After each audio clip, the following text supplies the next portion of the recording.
ابيض، يا نهار ابيض المقاولين. الاهلي بيخسر من المقاولين 3-0 مع الرأفة في ماتش ضحك. هو انتوا داخلين عشان تتهزقوا ولا ايه؟ انا نفسي افهم.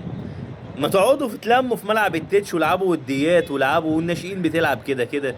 لكن ايه ده، احتياطي وناشئين يتهزقوا؟ احنا داخلين البطوله دي كاس الرابطه ولا كاس العاصمه ولا كاس ايه الوديه اللي انتوا داخلين، اللي ملهاش اي 30 لازمه طالما انتوا داخلين فيها تتهزقوا كده؟ انا شايف انتوا داخلين تتهزقوا. ايه القرف اللي احنا شفناه ده؟ ايه ده، انتوا بوظتوا قيم وبوظتوا كل حاجه على النادي الاهلي.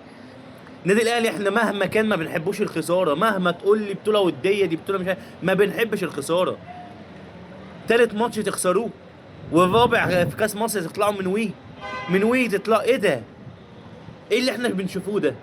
اقسم بالله انا ما مصدق، والله العظيم مش عايز ازعل يعني ايه، عشان خساره الواحد يزعل على حبه عيال شبه دول ما لهمش اي 30 لازمه ولا اي مسؤوليه يعملوا اللي احنا بنشوفوه ده. مفيش اي مسؤوليه، ده انت بتلعب في النادي الاهلي المفروض تطلع اقصى ما عندك عشان تثبت نفسك، تثبت اللي انت قدها، تثبت اللي انت تقدر تلعب على اساسي. ايه ده؟ احنا شفنا الاحتياطي كله في كاس مصر. انت شفت التشكيل اصلا قبل ما تجيب الصفقات، كل التشكيل بتاع النادي الاهلي اللي كان بيلعب، المعلم طاهر اللي اخد طرد دوت، كل اللعيبه اللي كانوا بيلعبوا. سيحه ده ما ينفعش اصلا يقف في حراسه المرمى نهائي، يبقى بعد الشناوي وشوبير استحاله على المنظر اللي احنا شفناه ده. ايه اللي احنا شفناه ده؟ ايه ده، لعيبه بتاخد بالدرر رايحه. اقول لكم ايه، الواحد مش عايز بس يتكلم، الواحد مش عايز يتكلم والله. الواحد اصلا متفاجئ من اللي هو بيشوفه.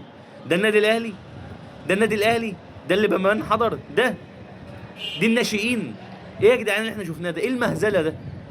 ايه المهزله اللي احنا شفناها دي؟